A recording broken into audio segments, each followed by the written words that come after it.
Once again, mga minamahala, tayo po ay nagpapaanyaya na makinig sa banal na salita kay Brother Lauro Buduso nang walang bawas, walang dagdaga, walang pagkapilipit at walang sariling pagpapaliwanaga. Ating pag-usapan sa araw na ito ang patungkol sa mga aral na nung nabubuhay pa si Brother Lee, siya nagsabi na kung sino man siya nag-challenge na kung sino mang tao na makapamali sa kanya ay siya magpapuputol ng ulo. So, ating pag-aralan kung talagang siya may mali, no? Kasi siya din ang nag-challenge at yun ang sabi niya, no? Kaya tignan natin kung siya may mga maling aral, no?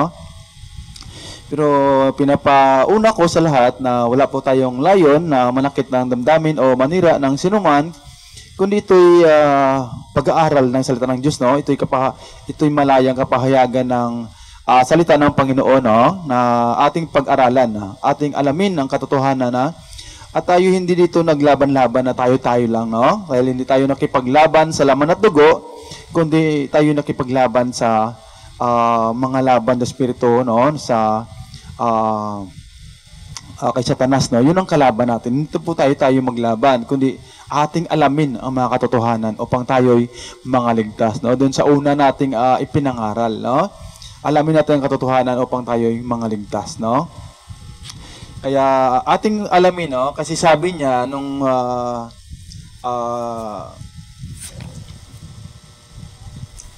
ito po. Sabi niya, no? Pinamalit niya daw yung sinasabi na personal savior, no? Ating pakinggan siya na sinasabi niya na hindi daw pwede yung personal savior, no? Kasi yung basihan niya, personal toothbrush, no? Dahil kung personal toothbrush, hindi mo na magamit ng iba, no? Tama rin naman siya na hindi pwede talaga personal savior, pero wala siyang basihan, no? Ating pakinggan, no? Ating bigyang support yung sinabi niya na hindi pwedeng personal savior. Tama nga naman siya, no? Hindi pwede yun. Kaya ating alamin, no? At ating pakinggan siya. Kaso lang yung basihan niya, personal toothbrush. So, hindi maganda yun, no? Oo.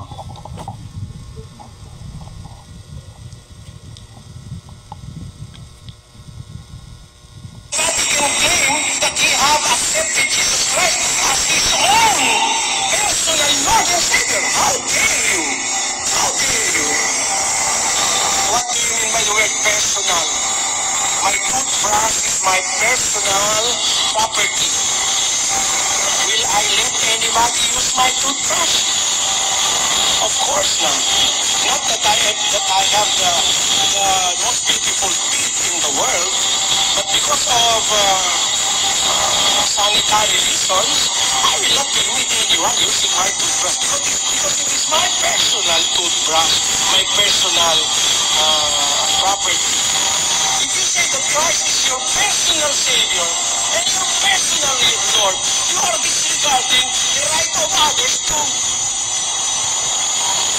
be saved or to acknowledge Christ as their Savior also. How can you say that Christ is your personal Savior when He is also the Savior of other people? It is illogical, it is not biblical. Another thing is, ano pa ba ang pagkakaiba ng aming paniniwala sa born again? Ang born again, kung tawagin born again, hindi naman tawag yung born again eh. It is an experience. It is a command. No, doon lang muna tayo, no, sa personal savior. Saka natin pagpatuloy mamaya yung sinabi niyang I am a born again Christian, na mali din. Pero dito muna tayo sa tinatawag na personal savior, no? Kasi bago sa tumalon sa isang topic na I am a born again Christian, na mali na naman, no? Kasi sabi niya, pero dito muna tayo sa personal savior. Hindi natin pinutol yon para may mali siya tayo doon. Kundi pinutol natin yon para isa-isa lang, no? Tignan natin yung sinabi niyang personal savior, hindi daw pwede. Tama nga naman siya doon. Pero kaso lang yung kanyang basihan ay personal toothbrush, no? Pero suportahan natin yon, no? Dahil mababasa natin na aking Diyos, kanilang Diyos, at ating Diyos, at Panginoon ng lahat. Babasahin natin, no? Tama nga naman siya doon, no? Ay, hindi talaga pwedeng personal savior. Sa Roma 12:4-5. Babasa tayo sa Roma 12, sa 12, 4 and 5. Sapagkat kung paanong sa isang katawan ay mayroong tayong maraming mga sangkap, at ang lahat ng mga sangkap ay hindi pareho ang gawain. Sa 5, ay gayon din tayo na marami, ay iisang katawan kay Kristo, at mga sangkap na sama-sama sa isa't isa. Ayun, no? Ang sabi rito, sa 5, ay gayon din tayo na marami, ay iisang katawan kay Kristo, at mga sangkap na sama-sama sa isa't isa, no? Kaya sama-sama, hindi kanya-kanya, no? Kaya isang basihan 'yon, no, na hindi talaga pwede yung sinasabing personal savior dahil sama-sama, no, hindi kanya-kanya, kasi pag sabi mo person, sa iyo na lang talaga 'yun eh. Kaso lang yung ano lang dito ni Brad Ely na sinabi niya personal toothbrush, no? Mamaya ulitin natin ng konti, no? Pero babasahin natin sa isa pa, no, sa 1 Corinthians chapter 1 verse 2 to 4. Okay. Hindi naman pwedeng sabihin mo lang personal toothbrush, no? 1 Corinthians chapter 1. I-support natin to na hindi naman talaga pwede yung personal savior. 1 Corinthians chapter 2 verse 1 Corinthians chapter 1 verse 2 to 4.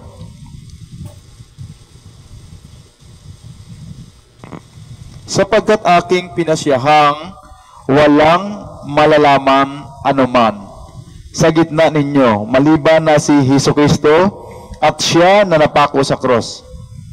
At ako'y nakisama sa inyo na may kahinaan. Excuse me, no? Iba-check ko lang. Chapter 1. Chapter 1. Oh, sorry. Tingnan, kaya pala. Sa iglesia ng Diyos na nasa Corinto, sa makatwid bagay, sa mga pinapaging banal kay Kristo Jesus, na tinawag na mga banal. Nakasama ng lahat ng mga nagsisitawag sa bawat dako, sa pangalan ng ating Panginoong Hesukristo, na kanila at ating Panginoon. Sumainyo nawa ang biyaya at kapayapaang mula sa Diyos na ating Ama sa Panginoong Hesukristo. Nagpapasalamat akong lagi sa aking Diyos tungkol sa inyo dahil sa biyaya ng Diyos na ipinagkaloob sa inyo sa pamamagitan ni Kristo Jesus. Mabasa natin at napakinggan natin, ating Panginoong Hesukristo, sa kanila at ating Panginoon, no? Na kanila, ating Diyos, kanilang Diyos, ating Diyos, aking Diyos. Hindi pwedeng personal, no? Kung sabi mong personal, sa'yo na lang yun, no? Sa Acts chapter 10, basahin natin sa Acts. Sa Gawa, no? Sa Gawa. Chapter 10, verse 36. Ang salita na kanyang ipinadala sa mga anak ng Israel na ipinangangaral ang ebanghelyo ng kapayapaan sa pamamagitan ni Hesukristo. Siya ay Panginoon ng lahat. Ayun. Tama nga naman si Brad, no? Na hindi dapat personal, no? Kasi mabasa natin, ating Diyos, kanilang Diyos, ating Diyos, aking Diyos, kanilang Diyos, ating Diyos, Panginoon ng lahat. Ayun. Kaya tama nga naman talaga siya doon, no? So, ipagpatuloy na naman natin doon sa sinabi niya, I am a born again Christian. Mali na naman daw yun, sabi niya. Titignan natin.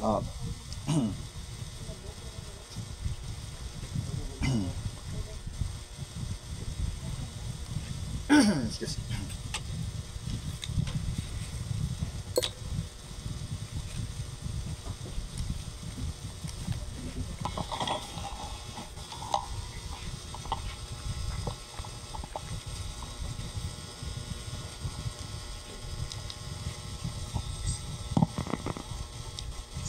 Kamangmangan, baka ikaw mo ay kaya rin niya. Sandali. That he have accepted Jesus Christ as his own personal Lord and Savior. How dare you? How dare you? What do you mean by the word personal? My toothbrush is my personal property. Will I let anybody use my toothbrush? Of course not. Not that I have the most beautiful teeth in the world, but because of sanitary reasons, I will not permit anyone using my toothbrush because it is my personal toothbrush, my personal property. If you say that Christ is your personal Savior and your personal Lord, you are disregarding the right of others to be saved or to acknowledge Christ as their Savior also. How can you say that Christ is your personal Savior when He is also the Savior of other people? It is illogical, it is not biblical. Another thing is, ano pa ba ang pagkakaiba ng aming paniniwala sa born again? Ang born again, kung tawagin born again, hindi naman tawag yung born again. It is an experience. It is a commandment to fulfill. Unless a man be born of water and of the Spirit, he cannot enter into the kingdom of God. 3:3 up to 5 of the book of John. So, that is a commandment to fulfill. It is an experience to be experienced by a person that believes in our Lord Jesus Christ. Why call yourself born again? Sometimes they call themselves born again Christian. That is redundancy. When you are a Christian, it is understood that you have undergone the process of being born again. If you are born again, you are a Christian, and if you are a Christian, you have been born again. So, Christian is the best word to use when defining your faith and your being. I am a Christian. But to say that I am a born again, you were misled by your pastors. Born again is not the name of the disciples of our Lord Jesus Christ. Christian is the... Ulitin ko lang, no? Kasi natanggal yung sorry, no? Nahulog yung mic. Ulitin ko lang konti. Kasi may papansinin tayo rito eh. May pansin na sinabi niya, hindi daw pwede yung sabi niya, I am a born again Christian, no? Kasi dapat daw, I am a Christian, sabi niya, no? Pakinggan natin siya. The process of being born again. If you are born again, you are a Christian, and if you are a Christian, you have been born again. So, Christian is the best word to use when defining your faith and your being. I am a Christian. But to say that I am a born again, you were misled by your pastors. Born again is not the name of the disciples of our Lord Jesus Christ. Let us prove that in the book of First. No, bago kayo pagpatuloy, no? Sabi niya, hindi dapat yung I am a born again Christian kasi mislead ka ng iyong mga pastors. Pag sinabi mo, I am a born again Christian, dapat daw, sabi niya, I am a Christian. So, titignan natin kung tama rin siya, no? Kasi sinawataan niya yung I am a born again Christian. Tama nga siya doon. Pero tignan natin kung sinabi niya, I am a Christian. Kung titignan natin siya, kung tama rin siya doon, no? Tignan natin. Pagpatuloy ko lang, no? Hindi ko kinakat-kat to para may mali siya ako sa pamali sa kanya, no? Hindi gano'n, no? Kaya, ang sabi nga sa Santiago 1:19, magmaliksi, Santiago 1:19, no? Magmaliksi sa pakikinig. Basahin ko na lang muna, no? Sandali lang. Bago natin ipagpatuloy, no? Tignan muna natin ang Santiago, no? Kasi para maging alert to kayo, no? Kahit sa akin maging alert kayo, na sabihin nyo sa Santiago 1:19, no? Nalalaman ninyo ito, minamahal kong mga kapatid, ngunit magmaliksi ang bawat tao sa pakikinig, magmakupad sa pananalita, magmakupad sa pagkagalit. Yun ang sabi dito, no?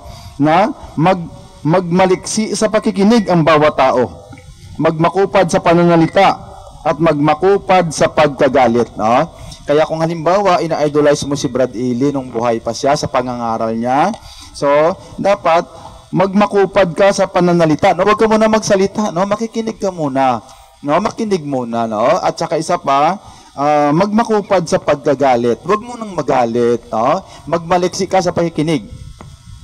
Yun ang sinabi rito, no? Kaya wala tayong layon nito manakit, kundi ito'y ating pinag-aaralan at makinig kayo ng mabuti. Yun. Ito po, ipagpatuloy natin.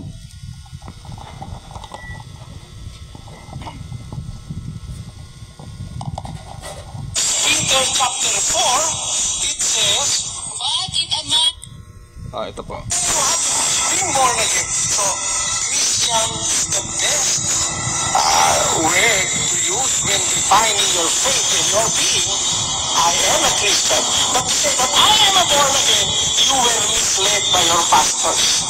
Born again is not the name of the disciples of our Lord Jesus Christ.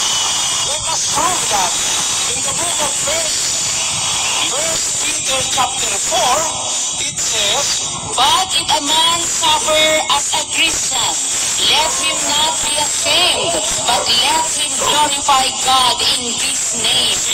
that is the name of the disciples of Christ, Christians. 11:26 of the book of Acts proves further. Let us see. And when he had found him, he brought him unto Antioch. And it came to pass that a whole year they assembled themselves with the church, and taught much people. And the disciples were called Christians first in Antioch. They were called Christians. The disciples are being called Christians. They are not being called born again. So it's a misnomer. Only the title being used is erroneous. How will the doctrine that will follow be right? Napakarami po, napakarami. Yung ikapo, mali yun. Hindi utos ngayon ng ikapo. Ang utos ngayon, ayon sa kung sa loob na gusto mong ibigay. Walang takda, walang presyo. Hindi po ikapo. Ikalawang Korinto 9:7. Basa. Magbigay ang bawat isa ayon sa ipinasya ng Okay. Yung ikapo at saka yung breaking of bread na wala rin daw doon sa Biblia, no? Hindi daw doon literal. Hindi pa ho yun, no? Sa sunod pa yun, no? Sa sunod pa yun. Alamin din natin yung kasi baka hindi niya rin nabasa. Dito muna tayo sa I am a born again Christian, no? Sinabi niya dapat daw, I am a Christian, no? Hindi daw dapat I am a born again Christian kasi sabi niya, how dare you, erroneous, redundancy, no? Excessive. But yun isang redundancy? Excessive, no? Excessive words, superfluous, no? Ibig sabihin, mga unnecessary na, mga hindi na dapat, no? Kaya mislead ka sang pastors mo kung sinasabi mong I am a born again Christian, no? Tama nga naman siya, no? Hindi mo naman talaga makita yan sa Biblia, no? Kaya, pero sabi niya, kasi minali niya noon, no? Sinawata niya yon. Pero sabi niya, I am a Christian dapat. At i-prove niya daw, sabi niya, no? No, tignan natin kung out of context si brother, no? Tignan natin sa 1 Peter chapter 4 verse 16 kag sa Acts chapter 11 verse 36. Tignan natin kung out of context din si brother, no? Sa 1 Peter unahin na muna natin sa 1 Peter 4:16, no? Kasi pamali lang ng pamali si brother. Tignan natin kung siya rin, kung mali rin siya sa I am a born again Christian at sa kanyang binasi, no? Sa 1 Peter chapter 4 verse 16. Kasi kung talagang hindi ka magmaliksi sa pakikinig, talagang maliligaw ka, no? Kasi ang galing-galing niyang magbasa at magpaliwanag, no? Kaya tignan mo rin kahit sa akin, no? Dapat magmaliksi ka rin sa pagpakinig, no? Sa 1 Peter chapter 4 verse 16. Tignan natin, kaya sabi niya daw I am a Christian dapat, hindi I am a born again Christian. Tignan natin. Sa 1 Peter chapter 4 verse 16. Ngunit kung ang isang tao ay magbata na gaya ng Kristiyano, ay huwag mahiya, kundi luwalhatiin ng Diyos sa pangalang ito. Wala naman sinabi rito, I am a Christian, eh. Bakit sinabi ba rito, ako ay isang Kristiyano? Wala naman nakalagay rito, eh. No? Tama nga naman siya na mali ang I am a born again Christian, at mali rin ang I am a Christian. Wala dito, I am a Christian. Wala dito. No? Hindi pwede, walang ganyan. No? No, ito, babasahin natin. Babasahin ko ulit, ha? Ang sinabi dito, no, tandaan ko lang, no? Ang sinabi rito, Ngunit kung ang isang tao, sinabi dito, ngunit kung, no, kondisyon, no? Kung Kristiyano ka, kung hindi, paano? O, yun. Kung, huwag sinabi mong kung, kondisyon yun, no? Sinabi dito, ngunit kung ang isang tao ay magbata na gaya ng Kristiyano, ay huwag mahiya, kundi luwalatiin ang Diyos sa pangalang ito. Kung, wala naman sinabi dito, kung ako'y isang Kristiyano, hindi. Ang sinabi dito, kung ang isang nagbigay ng aral dito, no? Nagbigay dito ng aral na kung siya'y isang Kristiyano, no? Nagbigay siya ng aral. Wala naman dito sinabi. Kasi pag dineclare mo na ikaw ay Kristiyano, dito ka tamaan dito sa Salyok 16:15, no? Salyok 16:15, basahin natin. At sinabi niya sa kanila, kayo ang nangag-aaring ganap sa inyong sarili sa paningin ng mga tao. Datapwat nakikilala ng Diyos ang inyong mga puso, sapagkat ang dinadakila ng mga tao ay kasuklam-suklam sa paningin ng Diyos. Ayun. Sabi rito, kayo nangag-aaring ganap sa inyong sarili sa paningin ng mga tao. I am a Christian. Dineclare mo yun eh. No? Wala naman dito sinabi sa kanyang basihan na prove niya, kuno i-prove niya, sabi niya, i-prove niya.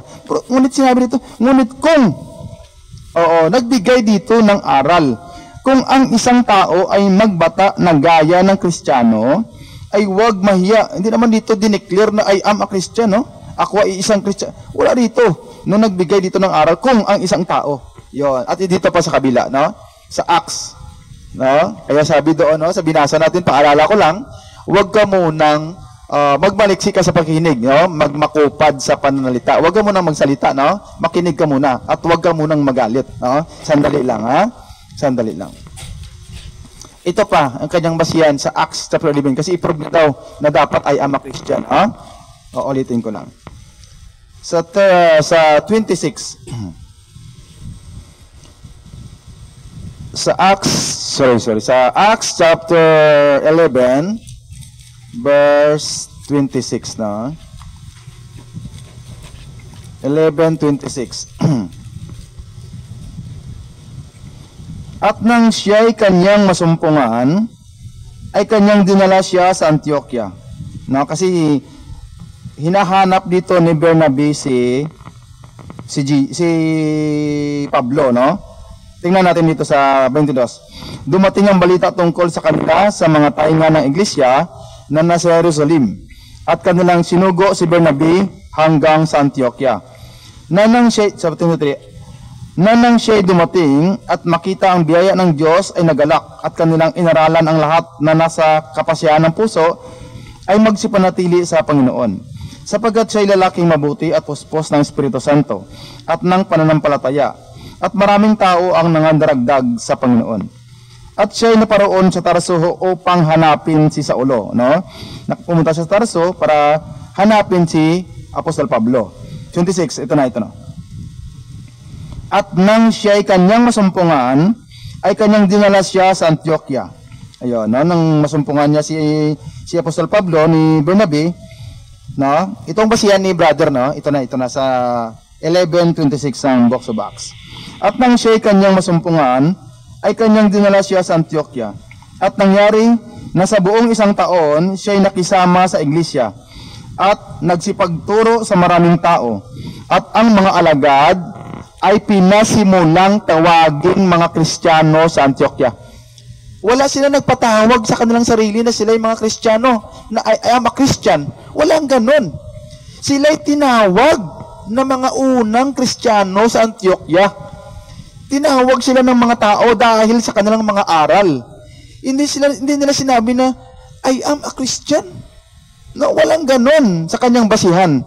No? Sinabi rito na, ulitin ko na lang, no? At nang siya'y kanyang masumpungan, ay kanyang dinala siya sa Antioquia. At nangyari sa buong isang taon, sila'y nakisama sa iglesia at nagsapagturo sa maraming tao. At ang mga alagad ay pinasimulang tawaging mga Kristiyano sa Antioquia. Tinawag sila ng mga tao. Wala sila nagpatawag. No, kami mga Kristiyano kami. No, walang ganon, no? No, wag mo ikat ha. No, walang ganon, no? Walang ganyan, no? Walang nagpakilala. Hindi sila nagpakilala. Nakilala sila na sila yung mga Kristiyano. No, ano ka ba naman, no? Kaso lang, no? Wala na si brother, no? Kaya dapat, no? Dapat magmaliksi sa pakikinig, no? Na sabi niya, I am a Christian, no? Minali mo yung I am a born again Christian. Tapos yun pala yung mga basihan mo pala hindi rin pala yun, no? Sa 1 Peter 4:16, nagbigay doon ng aral. Wala doon nag-declare na I am a Christian, no? At dito din sa Acts 11:26, sila'y nakilala na mga unang Kristiyano sa Antioquia dahil sa kanilang turo. Sila'y nakilala ng mga tao, yan sila, mga Kristiyano yan, no? Hindi yung kami, mga Kristiyano kami. Walang gano'n, no? Walang ganyan, no? Kaya mali ka ng mali sa iba. Yun pala, ikaw rin, no? Kaya hindi maganda 'yon, no? Kaya magmaliksi sa pakikinig, no? Kung talagang si Brother Eli yung nakilala nyo na isang mangaral na walang mali, sabi niya, no? Nung buhay pa siya. Kaya kung talagang mapakinggan mo at talagang magmaliksi ka sa pakikinig, maraming mali siya, no? Wala tayong layon, ha? Wala tayong layon na makipag-away, no? Yung kalaban natin dito si Satanas, no? Ang mga maling aral. Hindi yung tayo-tayo mag-away, no? Walang gano'n, no? Pero kung talagang magagalitin ka, wala rin ako magawa sa iyo, no? At saka hindi mo naman ako kayang takutin, no? Matagal na akong takot, no? Lumaki din ako sa kalsada, Kaya wag tayong magtakutan, kundi tayo yung mag-aralan, no? Tayo mag-aralan sa isa't isa. Na dahil kahit na ano pang gawin natin, no? Kahit magsama-sama pa rin tayo, no? Wala tayong magawa sa katotohanan. Kaya pagpatuloy natin, no? Ang mga aral, no? Kaya sabi niya, how dare you, no? Erroneous, redundancy, mislead by your pastor. Pag sinabi mo, I am a born again Christian. Siya rin pala, I am a Christian, no? Wala rin siya sa doon sa binasyan niya. I-prove pa daw niya, no? Kaya, ito pa, no? Ito pa. Ito po yung sinabi niya, ang Diyos ay hindi tumatahan sa lahat ng mga templo. Hindi tumatahan sa lahat, no? Yun pa rin yung sinabi niya, no? Kaya tignan natin, no? Kaya, tignan natin kung ang Diyos ay nasa lahat ng dako. Kasi sabi niya, tapakinggan natin siya.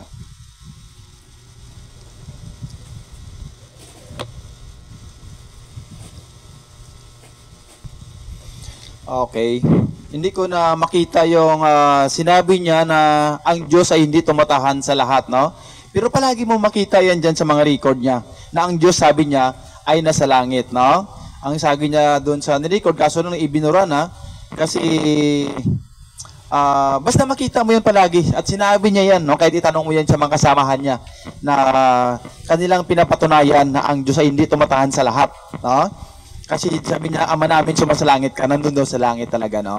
Namangin naman siya dan, pero ang Diyos ay nasa lahat ng dako. Hindi yan lang nabasa. Pero may basihan din siya. Ito yung babasahin natin, no? Sa isang, dapat doon, sa isa pa yung video, no? Pero hindi naman, wala tayo dito may tinatago, no? Titignan natin yung kanyang basihan sa Acts chapter 7, no? Kasi sabi niya, ang Diyos hindi tumatahan sa lahat. No, basahin natin yung mga basihan niya. Na para hindi naman tayo unfair, no, kahit na wala siya. Binabasa natin, no, para sa Acts chapter 7. Sa Acts chapter 7 verse 48 to 50. Bagamat ang katastaas ay hindi tumatahan sa mga bahay na gawa ng mga kamay, gaya ng sinasabi ng propeta, ang langit ay aking luklukan at ang lupa ang tungtungan ng aking mga paa.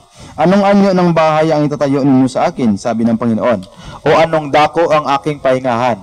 Hindi baga ginawa ng aking kamay ang lahat ng mga bagay na ito? Yan, sa 48 ulitin ko. Bagamat ang katastaas ay hindi tumatahan sa mga bahay na gawa ng mga kamay, gaya ng sinasabi ng mga propeta. Yun ang mga basihan niya. Kaya sabi niya, hindi daw tumatahan ang Diyos sa lahat. Wala ang Diyos sa lahat. Yun ang basihan niya, no? Tignan natin kung tama nga naman siya dyan. No?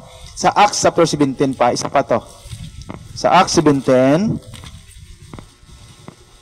verse 21 to 24.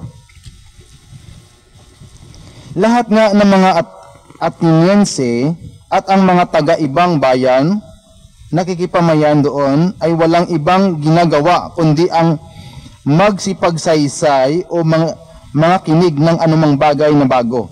Yan, no? Ang sa kanya nga, diniretso yun lang dito sa 23, no?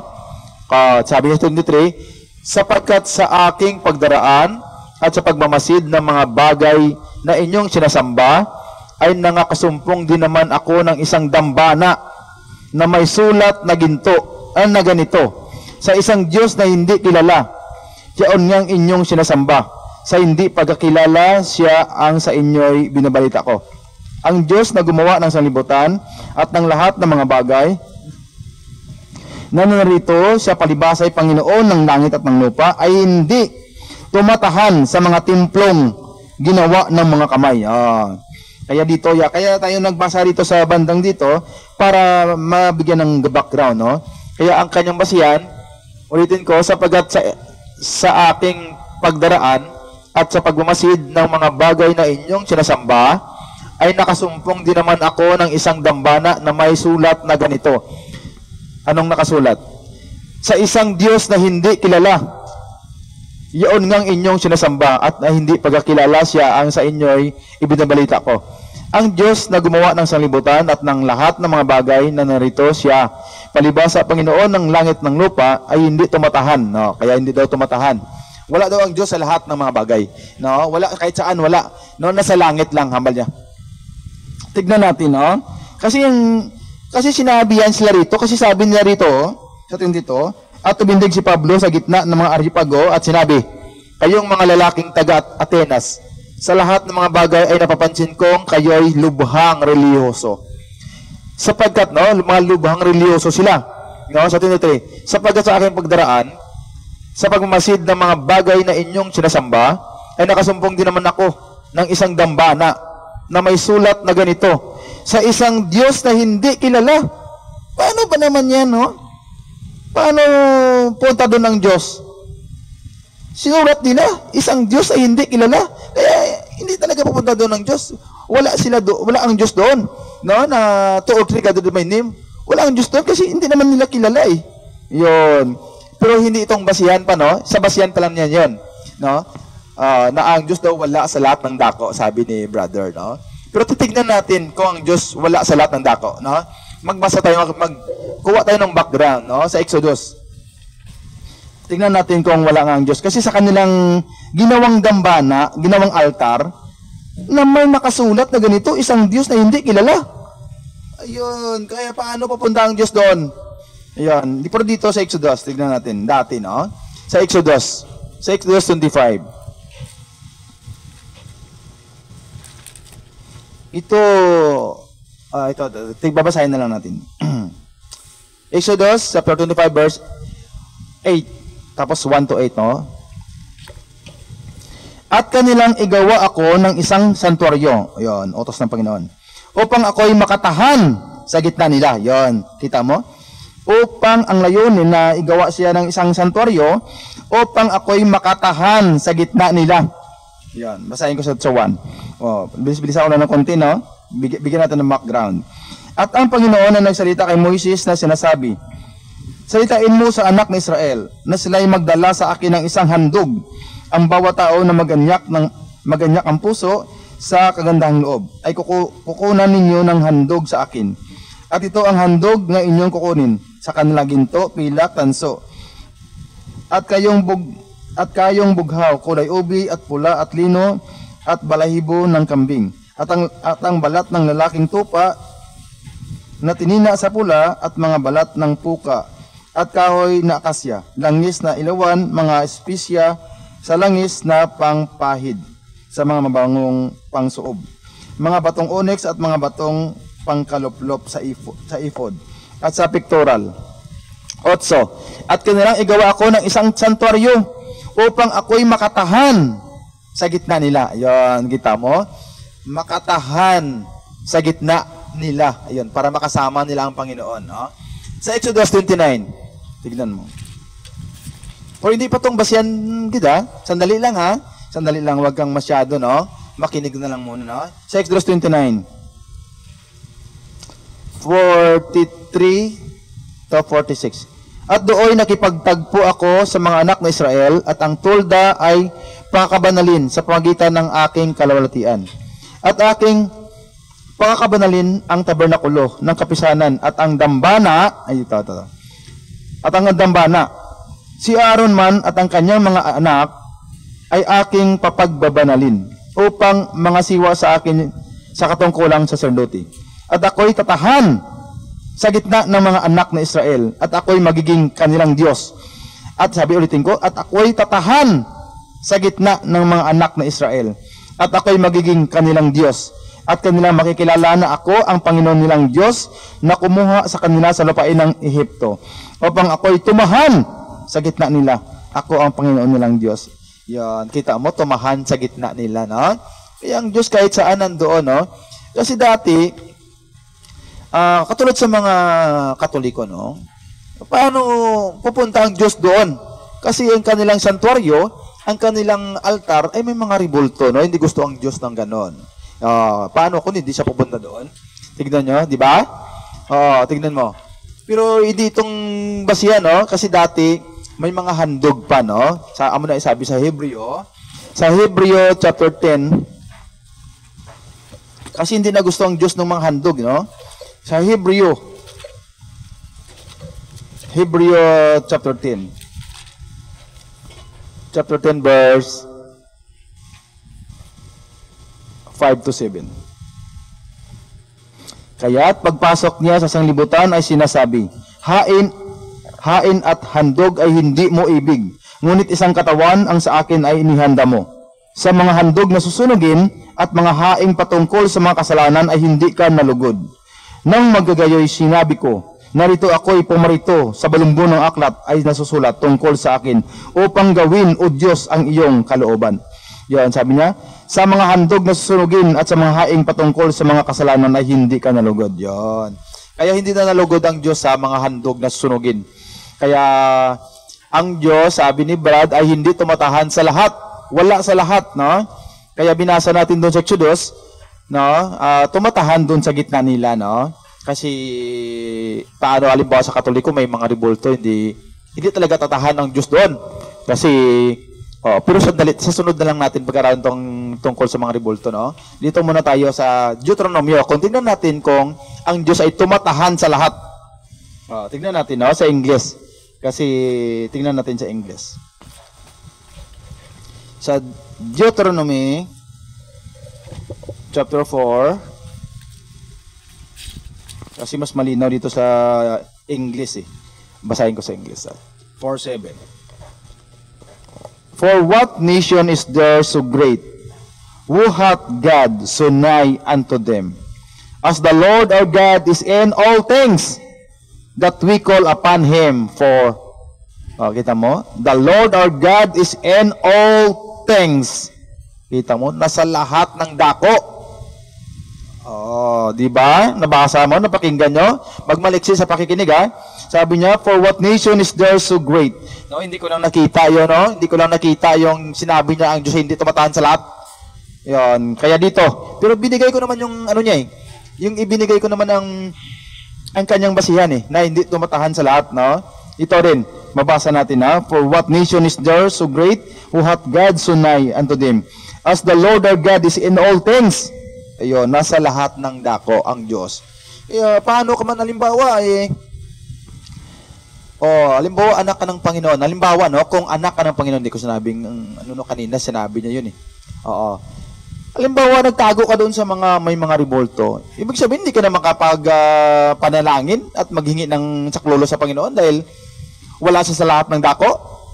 Ano ka ba naman, no? Logic pa lang yun, no? Sabi niya kasi, pag anak ka niya, pakikinggan ka niya, sakluluan ka niya. Paano kayo nandun ka sa mga ribulto? Ibig sabihin, wala ka na. Paano ka naman yan, no? Ang Diyos ay nasa lahat ng dako, no? The God is in all things, no?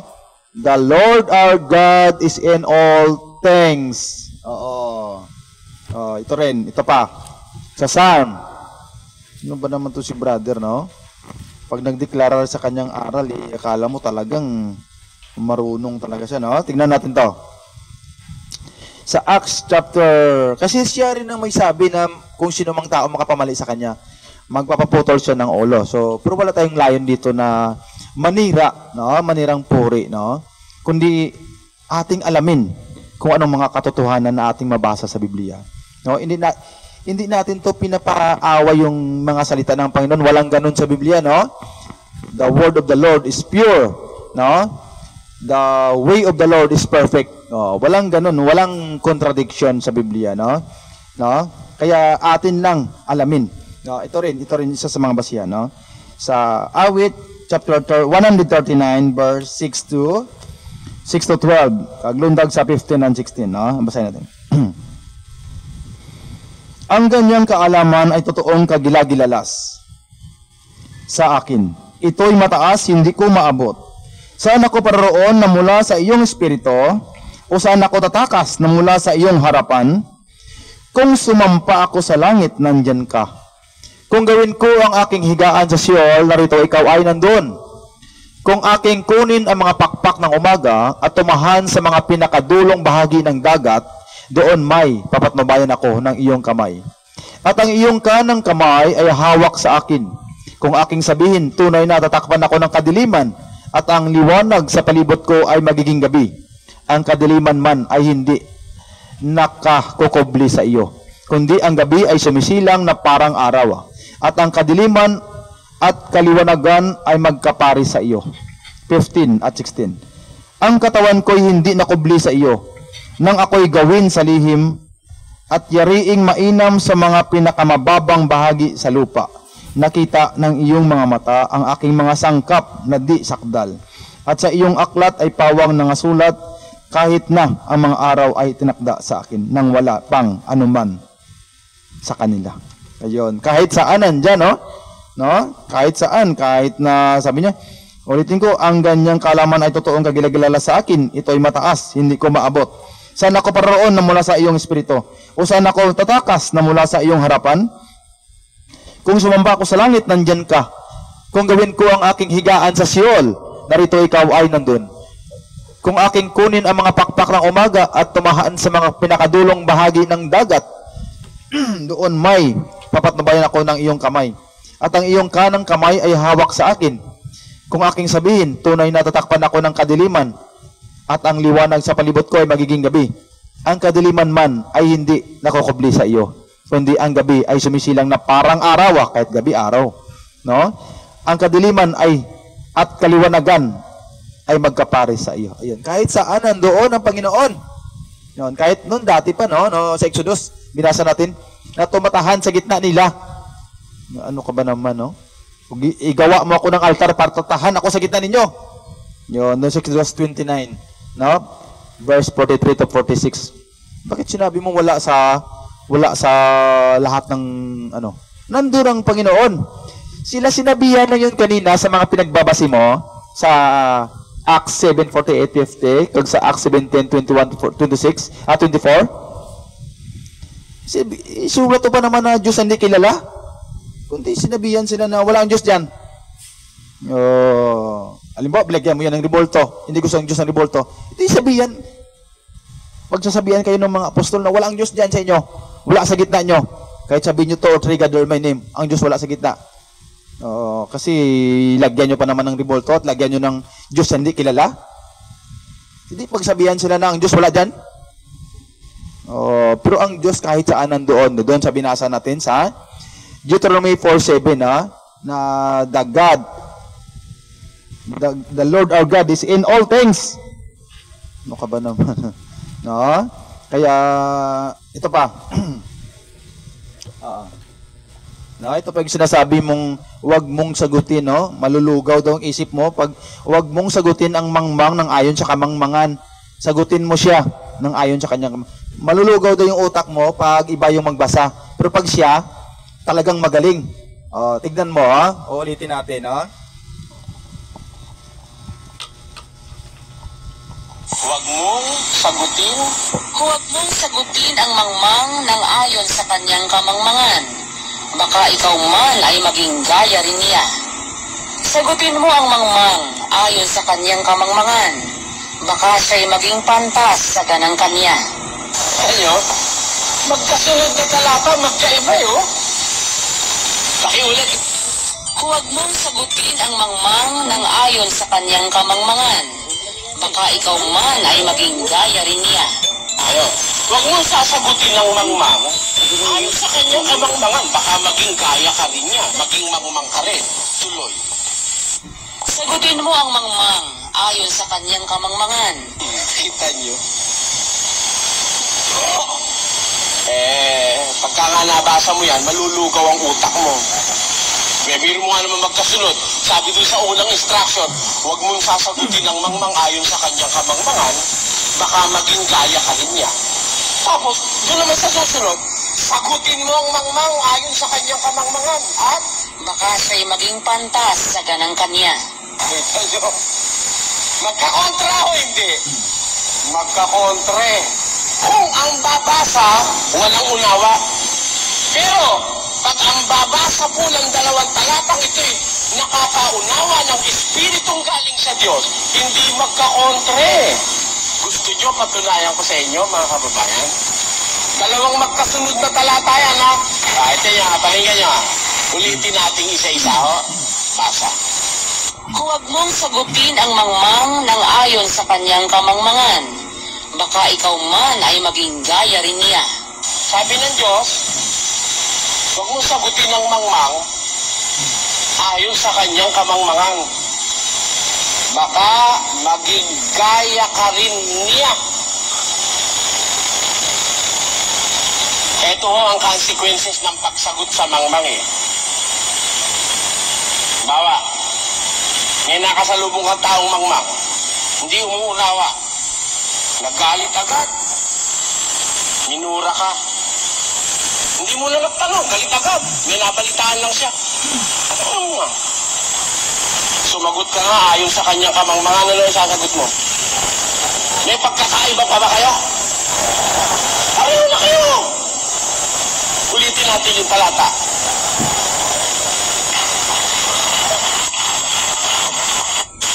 Ayun eh.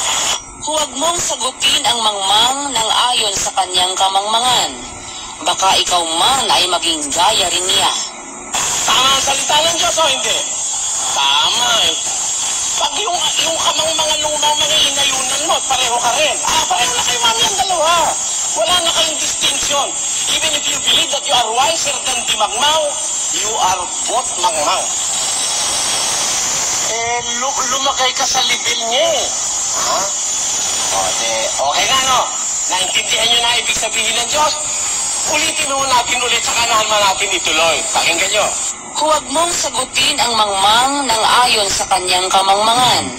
Baka ikaw man ay maging gaya rin niya. Ayun. Pag sumagot ka sa mangmang, sinundan mo eh. Sinagot mo sa ayon sa kanyang kamangmangan eh. O, magiging gaya ka rin naman niya. Pantas ka sa palagay mo. Ikaw ay maalam. Meron kang kalidad. Tapos lumagay ka sa kanyang level. Masama mangyayari sa'yo. Pero sumunod na talata ay ganito. Sagutin mo ang mangmang ayon sa kanyang kamangmangan. Baka siya'y maging pantas sa ganang kanya. Kita nyo, doon naman sa susunod, sagutin mo ang mangmang ayon sa kanyang kamangmangan. At baka maging pantas siya. Ito naman nagbibigay ng pag-asa na yung mangmang mahango sa kamangmangan. Ha? Hindi ikaw ang lalalim sa kanyang level, kundi siya'y hahanguin mo sa level mo. Paano ang gagawin mo sa kanya? Sa pakikitungo mo sa mangmang, pag nakikipag-usap ka, sasagutin mo siya ayon sa kanyang kamangmangan. Ha? At unti-unting magiging pantas siya. Paano yun? Pakinggan niya. Sabi nung isang doktor sa pasyente, o sabi nung pasyente sa doktor, Dok, masarap po ang ang ice cream eh. Medyo bitis na iba eh. Masarap po ang ice cream eh. Tama na yun, oh. Para po na lang kwento ng kwento yung kanya, no? Pero hindi mo naman eh, kaya ice cream, diabetes. No? Wala naman yun eh. Kasi hindi naman siya nagbasa sa Biblia eh. Dapat sana pagbasahin niya yung mga sagot niya, no? Dahil puro na lang sa logic na hindi naman mga diabetes yung sa kanya, no? At saka sabi niya, malulugaw daw yung utak nyo pag iba daw yung magbasa. No? Siya, magaling talaga siya, no? Pero napakinggan ko siya, yung Kawikaan, chapter 26, verse 4 and 5. Inulit-ulit lang na pagbasa eh. Basahin ko rin. Minsan ko lang babasahin ko rin. Ito lang naman sinabi niya. Sabi niya, kita nyo, tama ang salita ng Panginoon. Tama nga naman talaga yun. Ikaw, paano ka? Paano mo pinaliwanag yun? Ano makukuha mo dun sa pinagsasabi niya? Inulit-ulit na lang yung Kawikaan, chapter 4 to 5 eh. Ito. Huwag mong sagutin ang mangmang nang ayon sa kanyang kamangmangan. Baka ikaw man ay maging gaya rin niya. Sagot sa 5. Sagutin mo ang mangmang. Ulitin natin mamaya. Sagutin mo ang mangmang ayon sa kanyang kamangmangan. Baka siya ay maging pantas sa ganang kanya. Yun, sagutin mo siya, no? Kasi dapat una, huwag mong sagutin ang mangmang nang ayon sa kanyang kamangmangan, no? Huwag mo siyang sagutin. Halimbawa, yung atheist. Halimbawa, nagtanong, di ba walang Diyos? Oo. Pag sinagot mo siya ng oo, sabi niya, maging gaya ka niya. Kasi sabi niya, di ba walang Diyos? Wala na ako makikita eh. Oo. Kaya maging gaya ka niya. Pero sagutin mo siya. Sagutin mo ang mangmang ayon sa kanyang kamangmangan. Baka siya ay maging pantas sa ganang kanya. Kasi pag hindi mo naman siya sinagot, magiging pantas sa sayo. No? Kaya ito, basahin mo sa kanya to, sa Psalm chapter 14. Itong basahin mo sa kanya. No?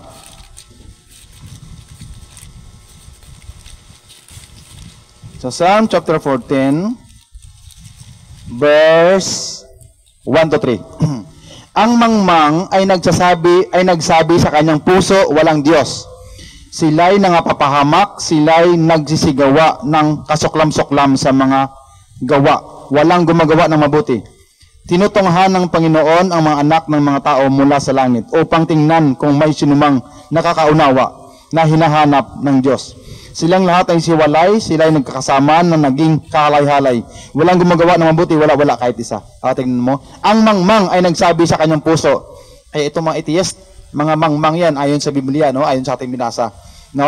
Amo na sinabi dito na huwag mong sagutin. Ulitin natin, no? Ulitin natin. Para idugtong natin kaagad, no? Idugtong natin. Sabi dito, 26:4-5. Huwag mong sagutin ang mangmang nang ayon sa kanyang kamangmangan. Baka ikaw man ay maging gaya ka rin niya. No? Kaya huwag mo siyang sagutin, oo. No? Kahit sabi mo, wala nga Diyos. No? Pag sinagot mo siya ng ganon, maging gaya ka rin niya. No?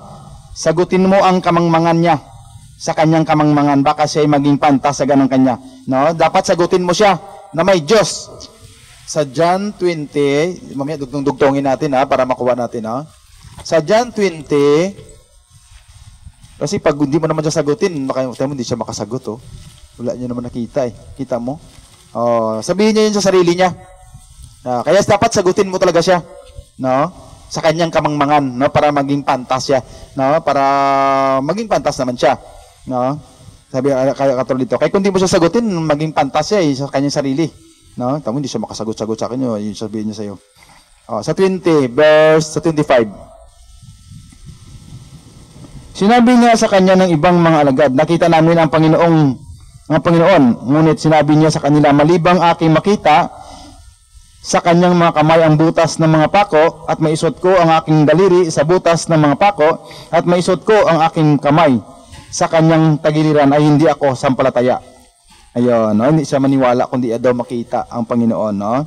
Pero sinabi niya sa 28, sumagot si Tomas at sa kanya ay sinabi, Panginoon ko at Diyos ko. Kita mo, may Diyos talaga. No? Kahit magtanong pa yung atheist na yan, sabi mo may Diyos talaga. Kasi nung sinabi niya, gusto ko makita kung maisuot ko ang daliri ko sa butas ng mga pako at maisuot ko ang aking kamay sa kanyang tagiliran at hindi ako sampalataya. At pagkaraan ng 8 araw ay muli na sa loob ng bahay ang kanyang mga alagad at kasama nila si Tomas. Dumating si Jesus na mga pipinid ang mga pinto. Binibilis-bilisan ko lang ng konti. No? At tumayo sa gitna at sinabi, kapayapaan ang sumainyo. At na magkayo sinabi niya kay Tomas. Yung iba rito sabi, nagulat pa si Tomas. No, kapayapaan, hindi magulat. No? Peace. Nang magkayo sinabi niya kay Tomas, idaiti mo rito ang iyong daliri. Ito mo, nagkwentuhan pa sila. Idaiti mo rito ang iyong daliri at tignan mo ang aking mga kamay. At idaiti mo rito ang iyong kamay at isuot mo siya sa aking tagiliran at huwag kang di manampalatayahin, kundi manampalatayahin. Hindi naman sinabi. Sumagot si Tomas at sa kanya ay sinabi, Panginoon ko at Diyos ko. At sinabi sa kanya ni Jesus, nagulat ka lang, hindi. Iba naman to. No? Panginoon ko at Diyos ko. Hindi siya nagulat, hindi siya sinaway ni Jesus eh. Nagulat ka lang, no? Pinahayag ni Tomas na may Diyos talaga. Kaya itong mga itiis na to, no, mga mangmang, no? Sinabi sa Psalm 14:1-3. Kaya pag sinabi mong walang Diyos, mangmang ang sinabi sa iyo ng Diyos, no? Mangmang ka. Ayon sa quote and unquote, no, sa binasa natin, no? Kinote natin dito sa Psalm chapter 14 verse 1-3. Kaya sa kanya ulitin natin nga ng konti. Yung mga sinabi doon ni Brad, mga diabetes, mga ano ba yun? No, hindi naman binasa eh. Kasi sinabi niya lang na malulugaw ang utak mo pag iba daw magbasa. Pero iwan ko lang kung may mapulot kayo rito, no? Tingnan natin. Huwag mong sagutin ang mangmang ng ayon sa kanyang kamangmangan. Baka ikaw man ay maging gaya rin niya. Sagutin mo ang mangmang ayon sa kanyang kamangmangan. Baka siya'y maging pantas sa ganang kanya. Ayo, magkasunod na talata, magkaiba yun. Pakiulit. Huwag mong sagutin ang mangmang ng ayon sa kanyang kamangmangan. Baka ikaw man ay maging gaya rin niya. Ayo, huwag mong sasagutin ng mangmang. Ayon sa kanyang kamangmangan, baka maging gaya ka rin niya, maging mangmang ka rin. Tuloy. Sagutin mo ang mangmang ayon sa kanyang kamangmangan. Kita niyo? Pagka nga nabasa mo yan, malulugaw ang utak mo. Biro mo nga naman magkasunod. Sabi doon sa unang instruction, huwag mong sasagutin ng mangmang ayon sa kanyang kamangmangan, baka maging gaya ka rin niya. Tapos, doon naman sa susunod, sagutin mo ang mangmang ayon sa kanyang kamangmangan, at Baka siya'y maging pantas sa ganang kanya. magkakontra o hindi? Magkakontre. Kung ang babasa, walang unawa. Pero, pag ang babasa po ng dalawang talatang ito'y nakakaunawa ng Espiritong galing sa Diyos, hindi magkakontre. Gusto nyo patunayan ko sa inyo, mga kababayan? Dalawang magkasunod na talata yan, ha? Ito yan, pakinggan nyo, ha? Ulitin natin isa-isa, ho? Basa. Huwag mong sagutin ang mangmang ng ayon sa kanyang kamangmangan. Wala naman tayo doon makita na sagot niya eh.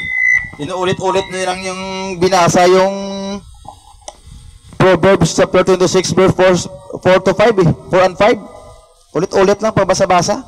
Wala naman siyang may binasa na no. Kaya yun ang sabi ko na binasa natin na magmaliksi sa pakikinig. Ito yung palakpak lang ng palakpak, no? Kahit wala kami napulot. No? Ito pa isa, no?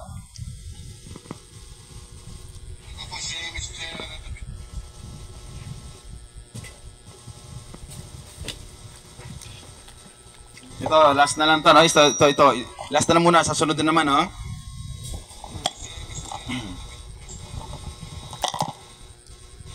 Ganito. Ako po si Mr. David Ruiz sa Brother Rene. Katanungan ko po ay ganito. Alam natin na mula na prophesied si Jesus Christ, recorded in the Bible. Pagdating sa 12 years old, nawala yung record niya. Zero record mula hanggang sa ministerial period niya. Hindi po totoo yun, kapatid. Maaari narinig niyo lang sa iba yung nawala ang record niya. 12 years old hanggang sa po totoo. Kumpleto po ang record ni Kristo sa Biblia. Pakinggan nyo ha.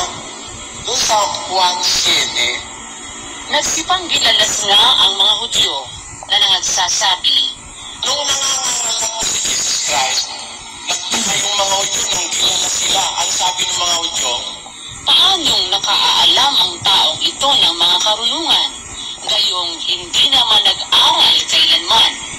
paano natuto ng karunungan ito? Hindi naman ito nag-aral kailanman. Ang ibig sabihin, nakita ng mga Hudyo mula sa pagkabata hanggang sa siya ay mangaral. Yung salita nila, hindi naman nag-aral kailanman. Hindi nakita nila si Kristo roon. Hindi umaalis si Kristo doon. Hindi siya nag-aral kailanman. Ano ginawa niya? Mula ng 12 hanggang sa bago siya nangaral ng 30. Basahin po natin sa Marcos 6:3. Hindi baga ito ang anluwagi, ang anak ni Maria, at kapatid ni Santiago, at ni Jose, at ni Judas, at ni Simon? At hindi baga nangari dito sa atin ang kanyang mga kapatid na babae? At siya'y kinatitesura nila. Di ba kita ito yung anluwagi? Is not the carpenter. Nagkarpintero po siya. Kasi, kaya sa nagkarpintero, karpintero po siya. Natatay-patay-tatayan niya eh. Eh nakita ng mga Hudyo, habang panahon nagkakarpintero siya, pakatapos biglang-bigla nangaral, nagugulat sila. Paano natuto ito ng karunungan? Hindi naman nag-aral kailanman. Kung nawala si Kristo sa senaryo, hindi nila po pwede sabihin categorically na hindi siya nag-aral kailanman. Kaya nga nila nasasabi, hindi siya nag-aral kailanman, nakita nila siya mula sa pagkabata hanggang mangaral. So wala pong nawawalang years of Jesus Christ. Wala pong nawawala. Nakasulat po lahat sa Biblia yan. Ang katunayan, Sandali lang, no? Pinutol ko muna sandali lang, tapos ituloy na lang natin, no? Hindi, makita nyo naman, hindi ko naman pinutol, no? Yung tanong, ulitin ko lang yung tanong, ha? Ang sabi rito kung saan nakasulat, hindi yung mga nagkarpintero siya, na kung ano-ano siya, no? Ang sinabi dyan, kung saan nakasulat. Ulitin natin, ipagpatuloy natin. ang mga apostol, sinabi yan sa Gawa 10. At mga saksi kami sa lahat ng mga bagay na ginawa niya sa lupain ng mga Hudyo at sa Jerusalem, na siya na may kanilang pinatay, na siya'y ibinitin sa isang punong kahoy. Kanya ang sabi ng mga apostol, saksi kami sa lahat ng mga bagay na ginawa niya sa lupain ng mga Hudyo.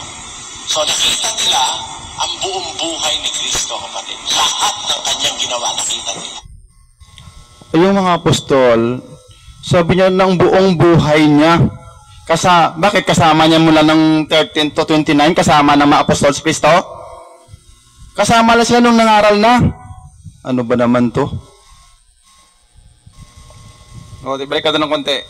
Bakit kasama ba niya yon? At nakita nila ang mula ng 13 to 29 years old? Nakita ba nila yun? Bakit kasama ba nila si Kristo palagi? Ano ba naman yan? Ulitin natin. Kahoy. Kanya ang sabi ng mga apostol, saksi kami sa lahat ng mga bagay na ginawa niya sa lupain ng mga Hudyo. So nakita nila ang buong buhay ni Kristo, kapatid. Lahat ng kanyang ginawa, nakita nila. Okay na po? Pwede ba yung isa? Ito. Ang sabi niya, ang lahat ng buong buhay na nakita ng mga alagad. Nagkasama na sila nung ano na sila ng Diyos, no? Na magkasama-sama na sila. Pero ang tanong doon, yung 13 to 29 years old, kung saan nakasulat, no? Yung sa kanya, yung nagkarpintero, bakit magkasama yan sila palagi? Ayun, ito may babasahin ako, tignan mo. Babasahin ko muna sa inyo yung Luke chapter 2, verse 42. Yung 12 years old siya, no? Hanggang 12 years old.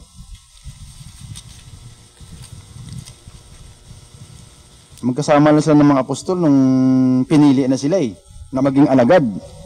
Ito. Ito, 42 sa Luke. At nang siya ay may 12 taon na, ay nagsiahon sila ayon sa kaugalian ng kapistahan. No? 12 years old. No?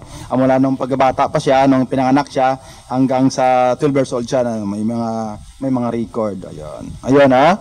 At saka magbasa din tayo na hanggang 30 taon nung nag-umpisa siyang mangaral. Basahin natin sa Luke chapter 3, verse 23. At si Jesus din nang magpasimula siyang magturo ay may gulang na 30 taon na anak na ayon sa sinasampataha ni Jose, ni Eli. Ayun, no? Nung umpisa pala siyang magturo, 30 years old siya, no? 12 years old, may record siya, pag pinanganak siya, mula sa pinanganak siya hanggang 12, may record, no? 30 years old, hanggang sa mamatay siya, may mga record, no? Hanggang umakit sa langit, may record, no? Pero yung tanong doon, saan nakasulat, no? Hindi yung may karpintero na sabi doon, no? Bakit kasama ba niya si Kristo nung 13 to 29? Yun, yung tanong, sino kasama niya palagi? Ito yung babasahin ko. Sa Luke chapter 2 verse 51 and 52. At lumusong siyang kasama nila, no? Tignan natin dito sa 49b, bigyan natin ng background, no? At sinabi niya sa kanila, bakit ninyo ako hinahanap? Di baga talastas ninyo na dapat akong maglumagak sa bahay ng aking ama? At din nila naunawa ang panalitang ito. Panalitang sa kanila ay sinabi. 51. At lumusong siyang kasama nila at napasa Nazaret at napasakop sa kanila at iniingatan ng kanyang ina sa kanyang puso ang lahat ng mga pananalitang ito. Ayun para sa puso ng kanyang ina. Yon, no? Sabi niya, at napasakop sa kanila at iningatan ng kanyang ina sa kanyang puso ang lahat ng mga pananalitang ito. At lumalaki si Jesus sa karunungan at sa kapangatawan at sa pagbibigay lugod sa Diyos at sa mga tao. Yan, habang lumalaki si Jesus, kasama niya ang kanyang ina. Nung 13 to 29, kasama niya ang kanyang ina. No? At ang lahat ng mga pananalitang yaon ay doon nasa puso ng kanyang ina. Yan. No? Klaro, no? Nang 30 to 29, kasama palagi niya ni Jesus si mama niya, na ang pananalitang yun ay, basahin ko na lang, no? Iningatan ng kanyang ina sa kanyang puso ang lahat ng mga pananalitang ito. At lumalaki si Jesus sa karunungan at sa pangatawan. Yan, habang lumalaki si Jesus, kasama niya ang kanyang ina, nandun sa puso ni Maria. Ang lahat ng mga panalitang sinasalita sa kanya ng Panginoong Hesus. Kaya salamat sa Panginoon, no? At nakatapos na naman, no? Salamat sa Panginoon.